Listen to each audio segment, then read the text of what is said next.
கண் பார்வை குறைபாட்டுக்கு ஒரு காரணம் என்னவாக இருக்கும் அப்படின்னா, இந்த மாதிரி அடிக்கடி மக்கள் அழுவது கிடையாது.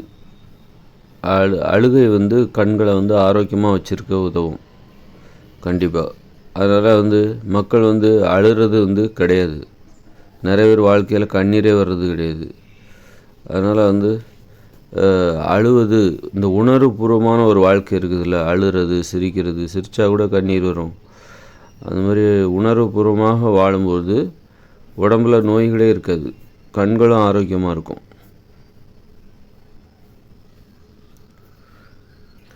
கண்ணீர் என்பது ஒரு கண்களிலிருந்து வெளியேறுகிற ஒரு கழிவுகளாக கூட இருக்கலாம். ஒரு வியர்வை மாதிரி தான் அது.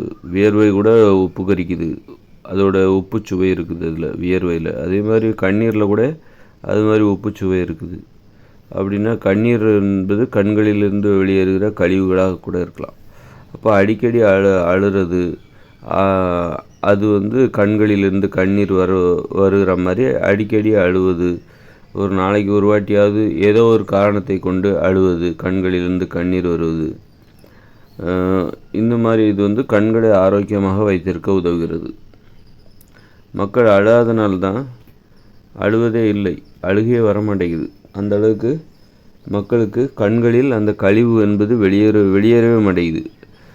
கழிவு வெளியேறலாம் என்ன ஆகும்? சூடு அதிகமாகிடும். கண்களில் சூடு அதிகமாகி அது கண் பார்வை குறைபாட்டுக்கு வழிவகுக்குது. கண்கள் செயல்படாமல் போகும். கண்களில் உள்ள உறுப்புகள் ஆரோக்கியமாக செயல்பட விடாமல் சூடு அதிகமாகிடுச்சுன்னா, இப்போ சூடு அதிகமாகிடுச்சுன்னா வண்டி ஓட மாட்டேங்குதுல்ல, அது மாதிரி கண்கள் சூடு அதிகமாகி கழிவுகளாகி அந்த கண்ணீர் என்பது வெளியேறாமல் சூடு அதிகமாகி கண்களில் உள்ள நுண்ணிய அந்த செயல்பாடுகள் அதெல்லாம் செயல்படாமல் கடைசியில் அது கண் பார்வை குறைபாட்டுக்கு வழிவகுப்பதாக அமையலாம். அதனால் கண்கள் நல்லா தெரியணும் அப்படின்னா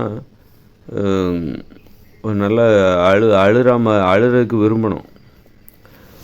அழக்கூடாது, ஆம்பளைன்னா அழக்கூடாது அப்படி இப்படின்னு சொல்கிறது அது மாதிரியான சிந்தனை. அப்போ ஆம்பளைன்னா அழக்கூடாது. அப்புறம் பொம்பளைங்களுக்கும் ஆம்பளை மாதிரி அழாமல் இருக்கணும் அப்படிங்கிற ஆசை வந்துடும்.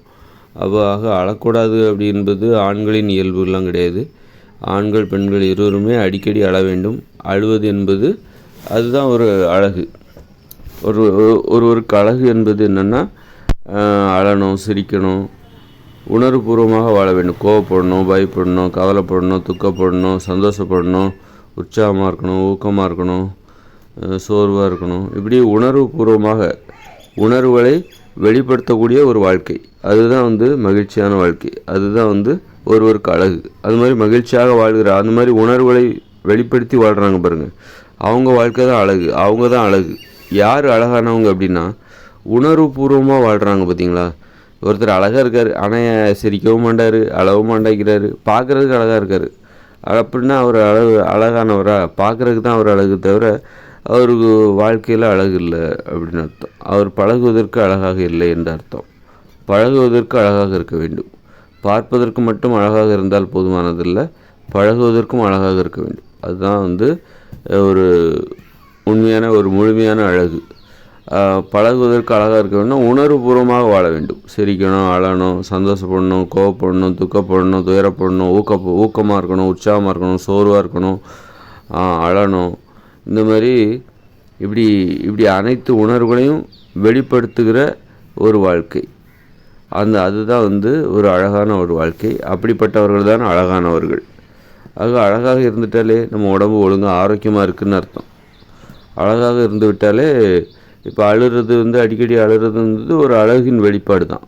ஒருவரின் அழகாக இருக்கார் அப்படிங்கிறதுக்கான ஒரு ஆதாரம் தான் அந்த மாதிரி அடிக்கடி அழுறாரு, சிரிக்கிறாரு, அழுவது. அப்போ அழகாக இருந்துட்டாலே கண்களும் நல்லா தெரியும். கண் பார்வை குறைபாடே வராது. கண் பார்வை குறைபாடு என்பது ஒரு அழகு குறைபாடு தான். அதனால் அடிக்கடி அழணும்னு நினைக்கணும். அழுது விட்டால் கோழை என்று ஆகிவிடாது. கோழைகள் தான் அழுவார்கள் அப்படிலாம் ஒன்றும் கிடையாது. வீரம் உடையவர்கள் தான் அழுவார்கள். அதனால் ஒரு அறிவுபூர்வமான அணுகுமுறை தான் அழுவது என்பது. அழுவது, சிரிப்பது எல்லாமே.